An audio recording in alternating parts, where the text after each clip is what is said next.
सभी को मेरा नमस्कार। हिंदी साहित्य का आदिकाल लेकर मैं आज आपके साथ सुमन देवी, राजकीय महाविद्यालय शिवानी भिवानी हरियाणा से। आज का विषय आप स्क्रीन पर देख ही रहे हूँ, हिंदी साहित्य का आदिकाल। इसकी प्रमुख जो समस्या है,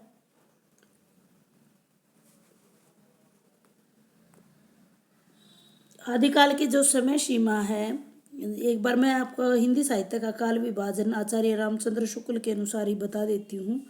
उन्होंने मुख्यतः 3 भागों में इसको बांटा है। वीर गाथा काल पहले काल को दिया है, संवत 1050 से लेकर 1375 ईस्वी की बात करूँ तो मैं 993 से 1318। मध्यकाल के 2 भाग हैं, मध्यकाल पूर्व और उत्तर, यानी 1 और 2। पूर्व को भक्ति काल और उत्तर को रीतिकाल कहा जाता है। 1375 से लेकर 1700 संवत भक्ति काल है और 1700 से लेकर 1900 रीतिकाल है। संवत की बात है ये। ईस्वी में 1318 से 1643 ये भक्ति काल है। 1643 से 1843 ये रीतिकाल है। आधुनिक काल संवत 1900 से शुरू होकर अब तक है और ईस्वी 1843 से अब तक। लेकिन यहाँ मैं आदिकाल की बात कर रही हूँ। विभिन्न लोगों के मतभेद है इसके नामकरण को लेकर। जैसे घर में कोई बच्चा पैदा होता है तो सभी सदस्य उसका अलग अलग नाम देने की कोशिश करते हैं, तो एक समस्या सी उत्पन्न हो जाती है कि क्या नाम रखें। उसी प्रकार जो साहित्यकार होते हैं वो अपने मतानुसार किसी काल विशेष का नाम रखते हैं। किसी कालखंड, अध्याय, विषय के नाम के बारे में सभी जो है उनके मतभेद होते हैं। आचार्य रामचंद्र शुक्ल ने प्राकृत की अपभ्रंश अवस्था हिंदी का प्रारंभिक मानी है। मंजू और भोज के समय की अपभ्रंश को वो पुरानी हिंदी का शुद्ध साहित्य और काव्य रचना में पाया जाता है। महापंडित राहुल सांस्कृत्यान और चंद्र शर्मा गुलेरी अपभ्रंश और हिंदी में कई जो है कोई मूर्त भेद नहीं मानते हैं, बल्कि गुलेरी जी उनको पुरानी हिंदी ही मानते हैं। आइए उसकी नामकरण की समस्या पर मुख्यतः यहाँ हम बात करेंगे। नामकरण जैसे कि आप पहले ही उसमें देख रहे हो कि वीर गाथा काल नाम आचार्य रामचंद्र शुक्ल ने दिया है। वीर गाथा काल सबसे पहले मिश्र बंधुओं ने इस पर बात करी थी और मुख्यतः इसके नामकरण के 2 आधार होते हैं। प्रमुख साहित्यिक प्रवृत्तियों के आधार पर या किसी विशिष्ट व्यक्ति के कृतित्व के आधार पर। सबसे पहले आदिकाल के नामकरण का प्रश्न में पहला प्रयास, सर्वप्रथम प्रयास जो है मिश्र बंधुओं, जिन्होंने 4 भागों में हिंदी साहित्य का इतिहास मिश्र बंधु विनोद नाम की पुस्तक में निकाला, जिसका पहले 3 भाग 1913 में और चौथा 1934 में आया। इन्होंने इसमें इसका प्रारंभिक नाम दिया, लेकिन बहुत सारे विद्वानों को यह प्रश्न जो है उलझाने वाला दिखाई दिया और सभी ने अपने अपने नाम दिए, जिसमें से आचार्य रामचंद्र शुक्ल ने वीरगाथा काल नाम दिया। उनका जो ग्रंथ आया था हिंदी साहित्य का इतिहास 1929 में, उनमें उन्होंने 12 प्रमुख ग्रंथों के आधार पर यह नामकरण किया।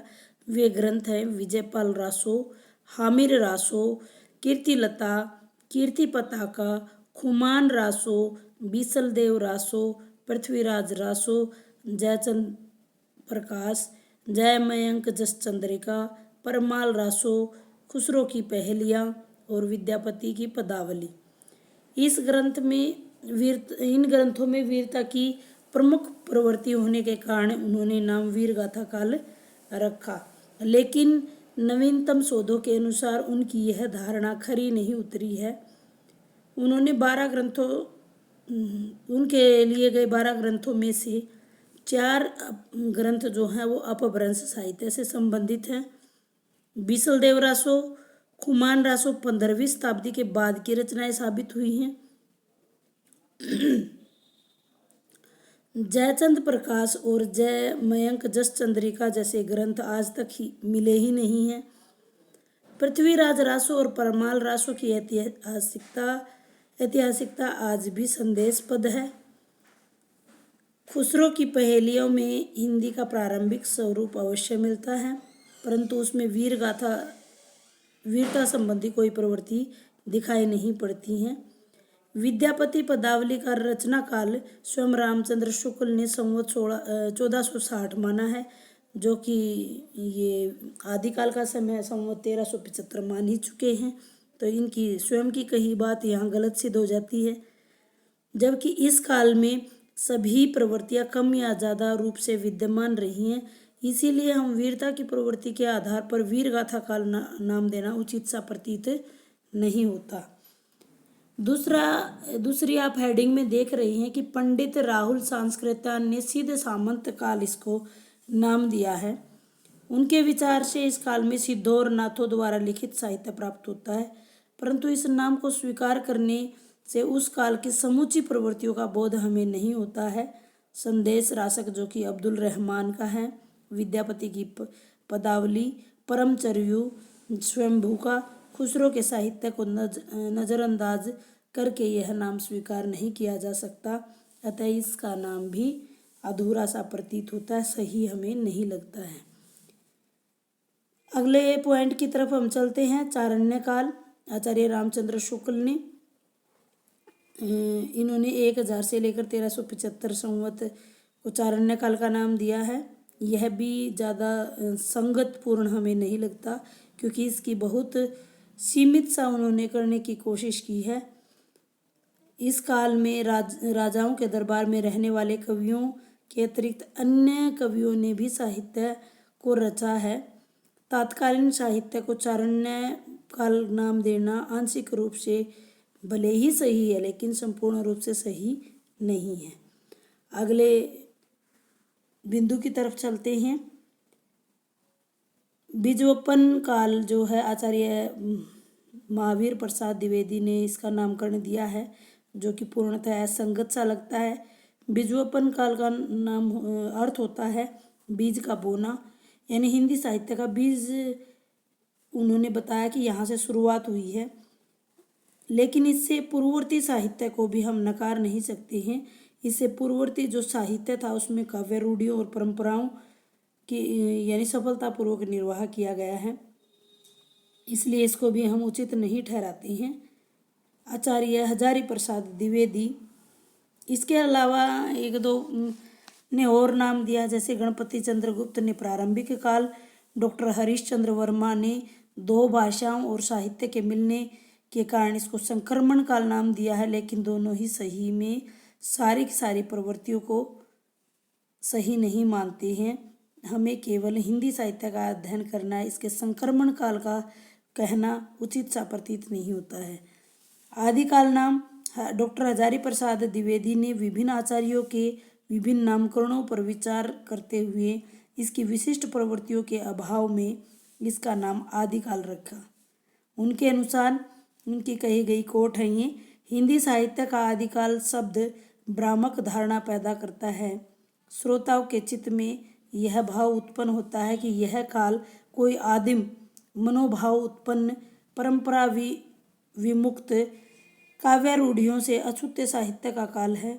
यह ठीक नहीं है। यह काल बहुत ही अधिक परंपरा प्रेमी सजग सचेत कवियों का काल रहा है। यदि पाठक इस धारणा से सावधान रहे तो यह नाम बुरा नहीं है। डॉक्टर नगेंद्र ने भी इनके नाम का समर्थन किया है। वास्तव में आदि ही ऐसा नाम है जिसे किसी न किसी रूप में सभी साहित्यकारों को स्वीकार किया है, जिससे कि हिंदी साहित्य के इतिहास की भाषा, भाव, विचार, शिल्प और विषयों की सहज अनुभूति प्राप्त होती है।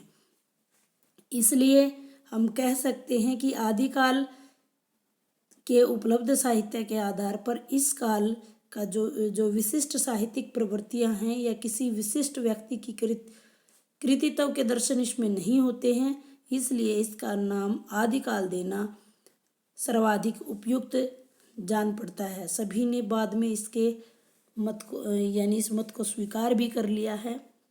तो आदिकाल इसका नाम हमारे अनुसार भी सही है। उम्मीद करती हूँ आपके इस समस्या का समाधान आपको मिल गया होगा। धन्यवाद।